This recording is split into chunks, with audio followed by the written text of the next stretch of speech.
Las supersticiones practicadas por la Iglesia romana mantuvieron la conciencia de la gente atada a sus falsas doctrinas. Se les enseñaba a la gente a confiar en sus buenas obras para salvarse. Dios y aún Cristo mismo eran representados como austeros y solemnes. Solo por medio de los sacerdotes y los santos podía uno acercarse a Cristo.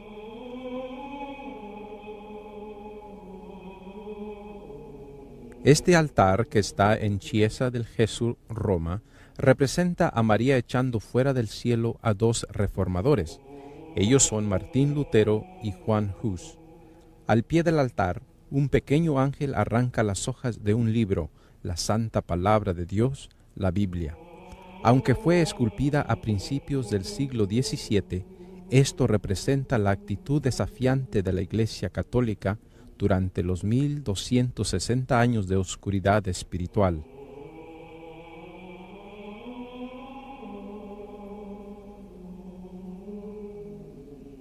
Los valdenses conocían las enseñanzas de Roma y la falta de libertad en que la gente vivía.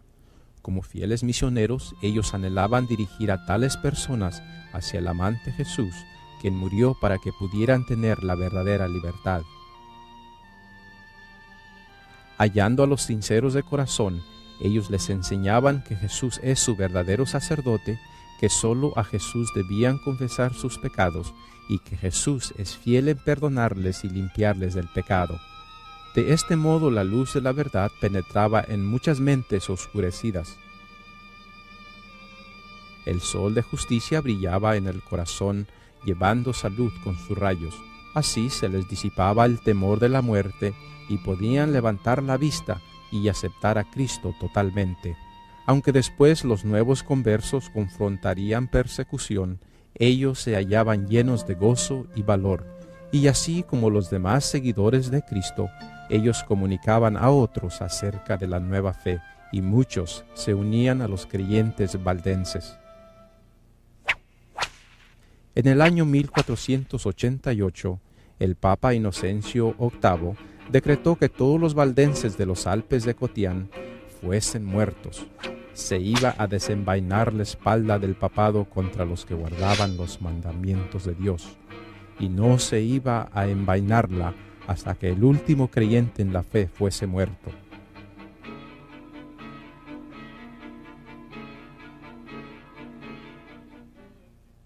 Roma insistía que los valdenses debían someterse bajo su poder.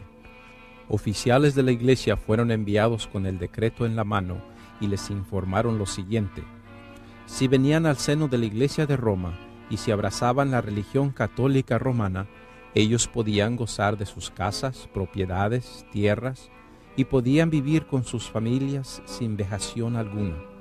Pero si se negaban a obrar de acuerdo con las proposiciones, entonces les seguiría la persecución y la muerte segura sería la suerte de ellos.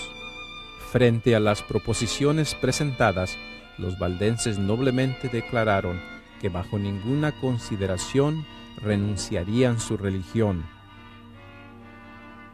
Debido a la negativa de ellos para someterse a Roma, el papado escogió a Alberto Cattaneo para dirigir un ataque osado contra los valdenses. El plan del ataque consistía en dar un golpe mortal en el centro del territorio de los valdenses, el valle de Angroña. El ejército de Cattaneo se separó en dos divisiones. Una división, dirigida por el mismo Cattaneo, se movilizó hacia el Prat del Tor en el valle de Angroña, destruyendo todo a su paso. La otra división, bajo el cruel Lapalú, se dirigió hacia los Alpes de Dauphin y entró al valle de Loise, un profundo desfiladero rodeado por altas montañas. Los exploradores valdenses observaron que las fuerzas del papado invadían su territorio. Entonces, colocando sus bienes sobre las carretas y juntando sus rebaños y manadas, los valdenses escalaron precipitadamente los escarpados pendientes del monte Pelvoux hasta una altura de 1800 metros sobre el valle. Cánticos de alabanza a Dios se elevaban de sus labios, desvaneciendo así el terror. A media cuesta, encima de un inmenso precipicio, encontraron una plataforma de roca que guiaba a una gran caverna. La cubierta de la cueva formaba un magnífico arco que se estrechaba gradualmente hasta formar un pasaje pequeño y después se ensanchaba en un espacioso corredor.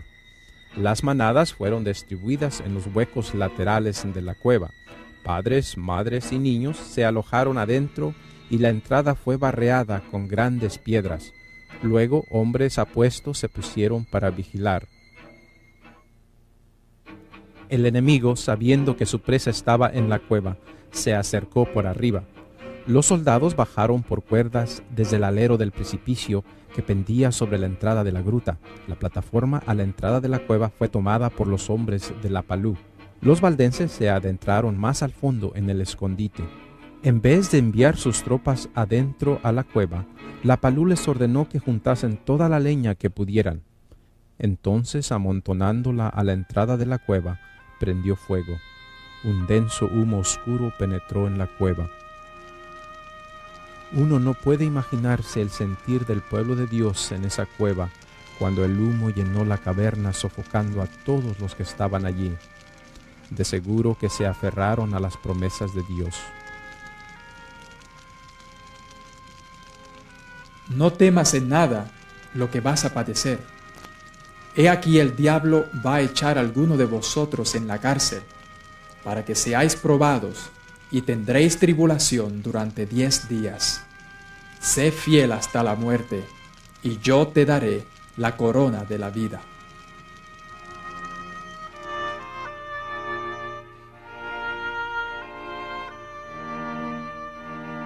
Cuando se examinó posteriormente la caverna, se hallaron 400 niños asfixiados en sus cunas o en los brazos de sus madres muertas. Por todo, perecieron en esa cueva más de 3,000 valdenses. ¿Cuál fue el crimen por lo que merecieron ese horroroso castigo? Fue la dependencia en la Biblia como la única regla de fe y el rechazo de las tradiciones y enseñanzas de la Iglesia Católica Romana.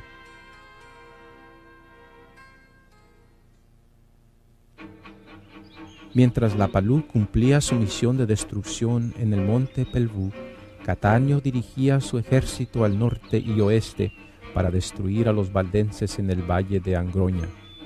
Guió sus soldados por los estrechos desfiladeros, pasando por debajo de las grandes rocas que colgaban sobre el paso. Catáneo y su hueste no hallaron resistencia. Marcharon por todo el valle de Angroña. Las casas de los valdenses estaban vacías, así como el valle. Catáneo supuso que los habitantes del valle habrían huido a Pra del Tor. Siendo así, entre él y su presa se hallaba un escarpado imposible de escalar que formaba como el muro del valle. Parecía que el enviado del Papa y su ejército iban a ser detenidos por esta barricada natural. Se podían ver las montañas blancas que rodeaban el Pra. Después de una búsqueda intensa, Catáneo descubrió la única senda que se abría hacia las montañas. Algún temblor de la naturaleza había rajado las montañas formando un despeñadero largo, estrecho y oscuro. Catáneo ordenó temerariamente a sus hombres para que entrasen y cruzasen ese espantoso desfiladero sin saber que regresaría con muy pocos de ellos. El único pasaje que atravesaba ese despeñadero era un arrecife rocoso en un costado de la montaña, tan angosto que no podían avanzar lado a lado dos juntos. Si se les acometía de frente, de atrás o de arriba, no tenían ninguna escapatoria, ni tampoco espacio para defenderse del ataque. El sendero colgaba a media altura desde la base del desfiladero, donde muchas aguas se precipitaban sobre las rocas. Fue en ese espantoso despeñadero que los soldados del enviado del Papa marcharon. Avanzaron lo mejor que pudieron a lo largo de ese arrecife, acercándose a Pra. Parecía imposible que su presa se les escapase, pero Dios estaba velando sobre su pueblo.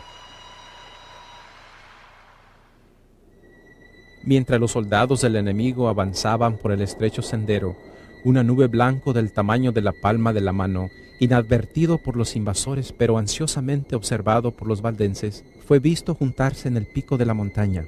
La nube se agrandaba y se oscurecía rápidamente. Se deslizó por el costado de la montaña, ondulando como si el océano se precipitase por el cielo, una neblina tenebrosa. Cayó justo sobre el abismo donde el ejército del Papa se hallaba, cerrándolo y llenándolo completamente de arriba abajo con una gruesa neblina. De pronto el ejército se hallaba como en noche, todos perplejos, estupefactos, y no podían ver ni adelante ni atrás, tampoco avanzar o retirarse. Se detuvieron todos aterrorizados. Los valdenses interpretaron esto como el acto de la providencia interponiéndose en favor de ellos. Esto les daba la oportunidad de rechazar al invasor. Así que, quebrando grandes piedras y rocas, las rodaron estrepitosamente hacia el cañón. Los soldados del Papa fueron aplastados allí donde se hallaban. Y eso no fue todo. Algunos de los valdenses valientemente entraron al despeñadero, espada en mano, y les atacaron de frente. La consternación se apoderó de la hueste del Piamonte.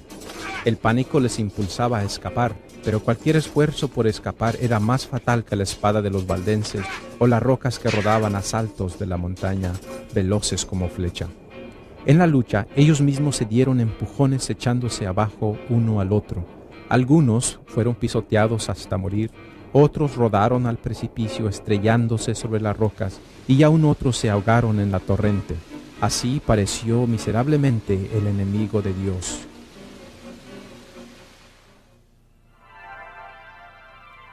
Y se le dieron a la mujer 2 alas de gran águila, para que volase de la presencia de la serpiente al desierto, a su lugar, donde es sustentada por un tiempo y tiempos y la mitad de un tiempo.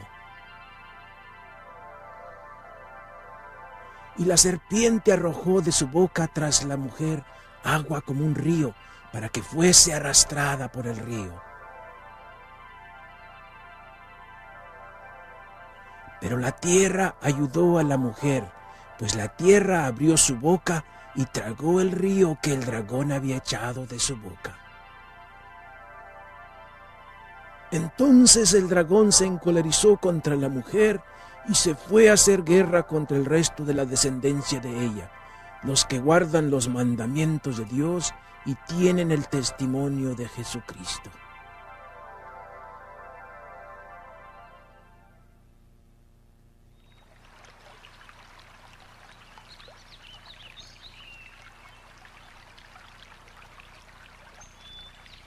Se ha dicho que había 3 clases de misioneros que pervertían el sur de Europa durante la Edad Media: el trovador, el barbe y el mayor de los 3, la Biblia.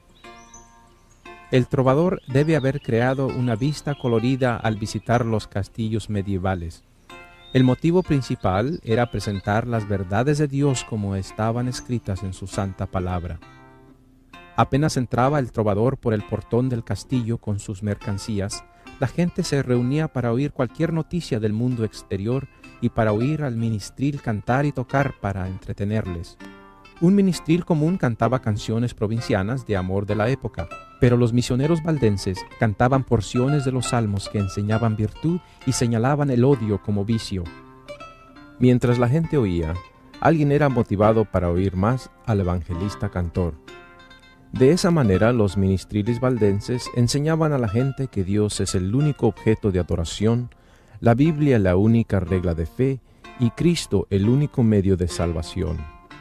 Así, de castillo en castillo, los dedicados siervos de Cristo daban su testimonio y enseñaban las preciosas verdades de la palabra de Dios por medio del canto.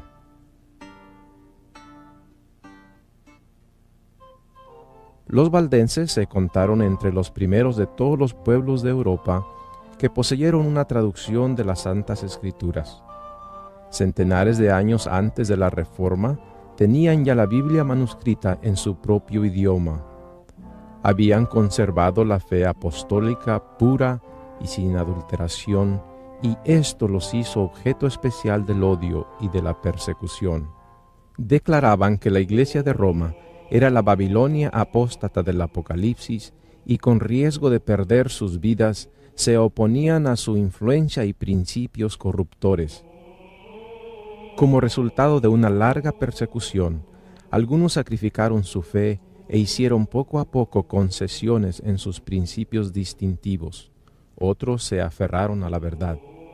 Durante los siglos de oscuridad y apostasía, siempre hubo valdenses que negaron la supremacía de Roma, que rechazaron como idolátrico la adoración de las imágenes y que guardaron el verdadero sábado bíblico. Conservaron su fe en medio de la más violenta y tempestuosa oposición. Aunque degollados por la espada de Saboya y quemados en la hoguera romanista, defendieron con firmeza la palabra de Dios y su honor. Sus enemigos les acusaban de toda clase de crímenes y prácticas infames. Les llamaban hechiceros y les culpaban de adorar a Lucifer en la forma del gato negro. Se decía que todos los niños valdenses nacían con cuellos velludos, con 4 hileras de dientes negros y con un solo ojo en la frente. Cierta vez el duque de Saboya visitó a sus súbditos valdenses después de un periodo de persecución. Pidió ver a esos niños monstruosos. Entonces se percató de la engañosa calumnia cuando les fueron presentados hermosos niños con rostros rosados, dentaduras perlinas y 2 ojos. Desde mucho antes de la Reforma en Alemania, los valdenses eran evangelistas amantes de la Biblia sobre todas las cosas, haciendo traducciones de la misma al lenguaje común, difundiéndola por toda Bohemia, Alemania, Francia e Italia. El celo misionero y el éxito de los valdenses en esparcir las verdades bíblicas resultaron en una terrible persecución, la cual ellos sobrevivieron. Sin embargo, la sangre de estos mártires regó la semilla del Evangelio.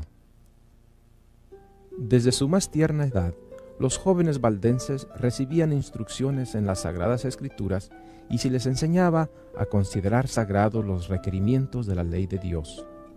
Los niños memorizaban capítulos enteros de la Biblia, de manera que cualquier suerte que corriesen las copias de la Biblia, grandes porciones de ellas se preservasen en la memoria de la juventud. Ellos iban de noche a las reuniones secretas de las casas, con pies descalzos para no ser notados cuando iban pasando o con zapatos envueltos en paños. Era costumbre entre ellos oír el Evangelio recitado por los niños, quienes se turnaban en repetir porciones del mismo. Y se le dieron a la mujer 2 alas de la gran águila, para que volase de la presencia de la serpiente al desierto, a su lugar donde es sustentada por un tiempo y tiempos y la mitad de un tiempo. Entonces el dragón se encolerizó contra la mujer y se fue a hacer guerra contra el resto de la descendencia de ella, los que guardan los mandamientos de Dios y tienen el testimonio de Jesucristo. Cada barbe o pastor aprendía un oficio manual o profesión. Todos sabían cómo cultivar el campo y criar los ganados. Antes de la invención de la imprenta, ellos copiaban grandes porciones de las Escrituras para que sus estudiantes las usasen, a quienes también les enseñaban otros idiomas y les instruían en la piedad y las buenas obras. Todos debían memorizar los libros de Mateo y Juan, pero muchos de ellos memorizaban todo el Nuevo Testamento y bastante del Antiguo. Los atesoraban en sus mentes y corazones para compartir con aquellos con quienes se pusieran en contacto mientras iban en viajes misioneros para el Señor Jesucristo.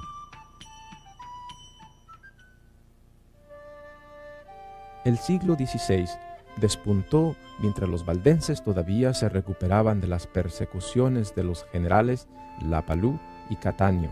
El duque de Saboya les había prometido protección de sus valles, pero no todo estaba en su alcance para cumplir su promesa.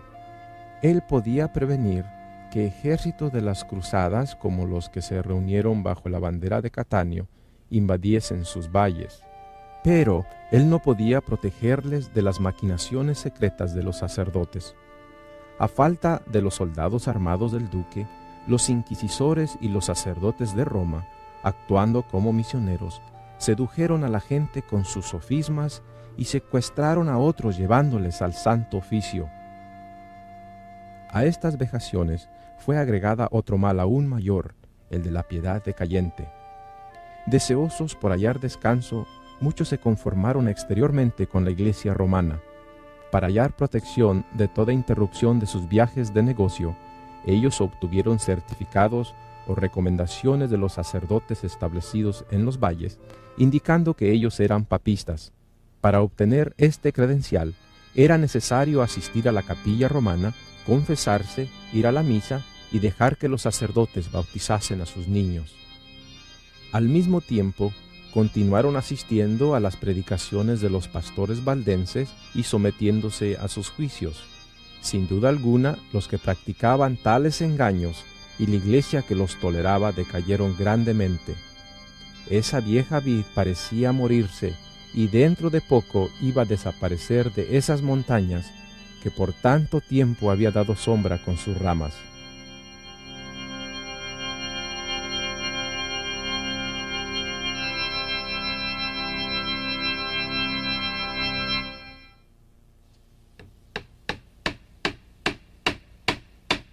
Por este mismo tiempo, la reforma protestante iba brotante por toda Europa. Los valdenses, ansiosos de saber hasta qué punto el yugo de Roma había sido abandonado por las naciones europeas, enviaron algunos de sus pastores a Suiza y Alemania para indagar más de ello.